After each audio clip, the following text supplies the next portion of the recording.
हरि बाबा बादाश। महाराज जी, मेरा प्रश्न है कि भगवत प्राप्ति से संबंधित ये प्रश्न है। जैसे कि हमने श्री विष्णु पुराण जी में पढ़ा है कि 4 युग मिलकर एक चतुर्युग बनता है, फिर जब 1000 चतुर्युग होते हैं तो ब्रह्मा जी का 1 दिन, फिर ब्रह्मा जी की आयु 100 वर्ष है, अर्थात सृष्टि इसके बाद प्रलय हो जाती है। महाराज जी, अब प्रश्न उठता है कि अगर किसी जीव को भगवत प्राप्ति हो गई तो क्या उस जीव को इस सृष्टि की अवधि तक विश्राम मिलेगा? अर्थात नहीं, अभी इसी क्षण भगवत प्राप्ति, अभी संसार चक्र खत्म, अभी परमानंद में स्थित, कोई प्रलय नहीं, कोई नाश नहीं, कोई परिवर्तन नहीं। उसी को तो जीवन मुक्त परम पद कहते हैं, जहाँ प्रलय का भी प्रवेश नहीं। प्रलय ब्रह्मा जी के द्वारा रची हुई होती है, हम ब्रह्मा जी के द्वारा रचे नहीं, हमारा शरीर रचा हुआ है। शरीर अभी नष्ट हो जाए कोई फर्क नहीं पड़ता, हम अविनाशी चेतन अमल। और ये जब बोध हो गया, भगवत प्राप्ति हो गई, तो सब भय खत्म, सब नाटक खत्म माया का। जग गए तो स्वप्न में कत्ल हो रहा था, बच गए ना। जो सपने सिर काटे कोई, बिन जागे दुख दूर ना होते, सब स्वाप्निक है। सृष्टि रचना भी स्वाप्निक है, सृष्टि पालन भी स्वाप्निक है, और सृष्टि का नाश भी स्वाप्निक है। उस अविनाशी का न रचना होती है, न उस अविनाशी का पालन होता है, न उस अविनाशी का विनाश होता है। वही अविनाशी तुम हो। नैनम छिन्दन्ति शस्त्राणि, नैनम दहति पावका, न चैनम क्लेदयन्त्यापु, न शोष्यति मार्ता। यही आत्मबोध है। और उसी सच्चिदानंद का जब दर्शन होता है तो तत्व ज्ञान अपने आप हो जाता है। खत्म खेल, ये सब है खत्म। समझ रहे हो ना? ये माया का जादू है। उमा कहूँ मैं अनुभव अपना, सत हरि भजन जगत सब सपना।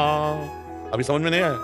ये भगवान, ये मैं तो हाथ खड़े करके आपके श्री चरणों में शरण में हूँ, लेकिन कभी कभी ये बुद्धि की तरह से तर्क करती है। ये क्या हमसे उत्तर ले लो? तो इसका अभी कई महीनों से ये तर्क क्या कि जैसे हमको अभी भगवत प्राप्ति हो गई किसी भी। अभी तुम जाना ही नहीं भगवत प्राप्ति किसे कहते हैं। एक बार तो खा के तो देखो, फिर आगे इसके बाद क्या दिखता है। पहले भगवत प्राप्ति का लक्ष्य बना।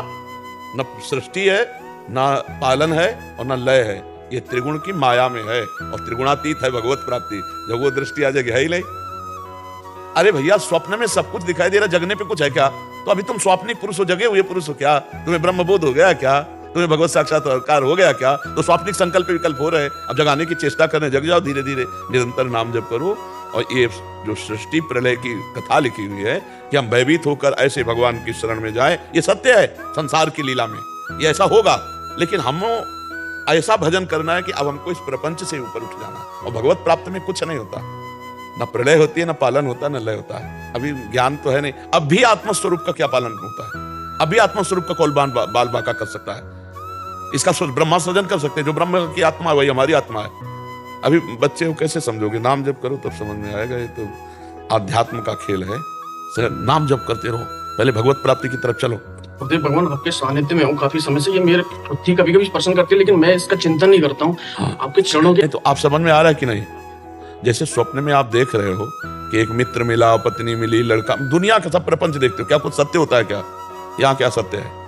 हमारी बाल्यावस्था सत्य थी क्या? हमारी जवानी सत्य थी क्या? और कुछ दिन बाद ये रूप ऐसा मिट्टी में मिल जाएगा, ढूंढने से नहीं मिलेगा, त्रिभुवन में, त्रिकाल में। ये सब नाटक है माया का।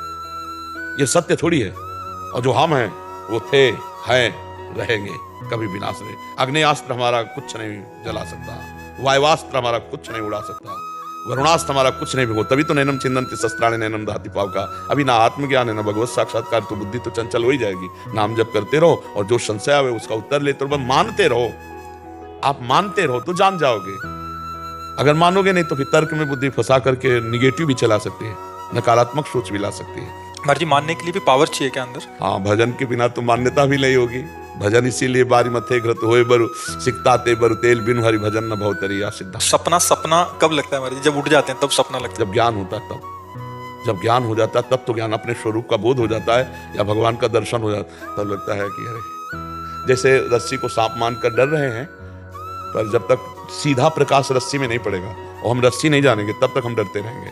और जब प्रकाश पड़ा, देखा रस्सी, तो हंस देंगे, यार ये तो रस्सी थी, हम इसे सांप मान रहे थे। ऐसे ये सर्वत्र ब्रह्म व्याप्त है, सर्वम खलमिदम ब्रह्म। यहाँ कोई भय का विषय नहीं। पर जब तक हम ब्रह्म बोध नहीं कर लेते, तब तक भय से निवृत्ति नहीं हो सकती। क्योंकि महाराज जी, बहुत कठिनता पड़ती है उस बातों को कठिनता इसलिए पड़ती है कि हम आसक्त हो गए हैं शरीर में, शरीर के भोग। हम कह रहे हैं बहुत छोटी बात है तंबाकू, चाय छोड़ना कठिन है। आप देख लो ना, हम छोटी छोटी आदतों में फंस गए, फिर इतने बड़े शरीर में फंस गए, और शरीर के भोगों में फंस गए। अब इसको छोड़ना तुम खिलवाड़ समझते हो क्या? चाहे जितना उपदेश दे लो, चाहे सुन लो, जब शीशा से तिलक लगाओ तो लगता है ये हमारे माथे पे सही तिलक लगा है ना। हमारे सीधे मैं का तदात्म भाव इसमें है।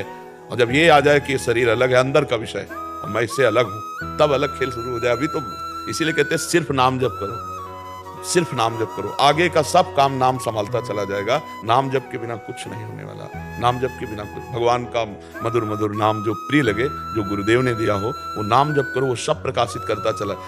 भगवान के भजन से लोक परलोक शास्त्र सबका ज्ञान हो जाता है। बस भगवान में बुद्धि लगा दे। अगर भगवान का भजन नहीं करोगे तो फिर ये तर्क में और नाना प्रकार के उसमें माया फंसा सकती है। अपने को चलने में ऐसे ऐसे संकट पड़े हैं कि बस लगा है कि अब रास्ता बंद, वहीं भगवान का स्मरण किया, तुरंत रास्ता खुला, अंदर का तुरंत रास्ता। अच्छा यहाँ से ऐसे ऐसे, ये बहुत बहुत बड़ा मतलब बंधन है, कोई छोटा नहीं। गुरु स्वामी तुलसीदास जी कहते, जड़ चेतन ग्रंथि पड़ गई, यद्यपि मृषा छूटति कठिन। बहुत कठिन है, नहीं कठिन। अब देखो प्यास लगेगी तो आप कहोगे कि प्राणों को प्यास लग रही, मेरे को नहीं। ये भूख प्यास प्राणों का धर्म है, मेरा नहीं। नहीं, मुझे प्यास लगी, मैं देखना चाहता हूं, मैं सुनना चाहता हूं। ये तदात्म हटे ज्ञान के द्वारा तब। पर ये सब छोड़ो, नाम जप करो, वो अपने आप आगे का रास्ता पुष्ट कर देंगे।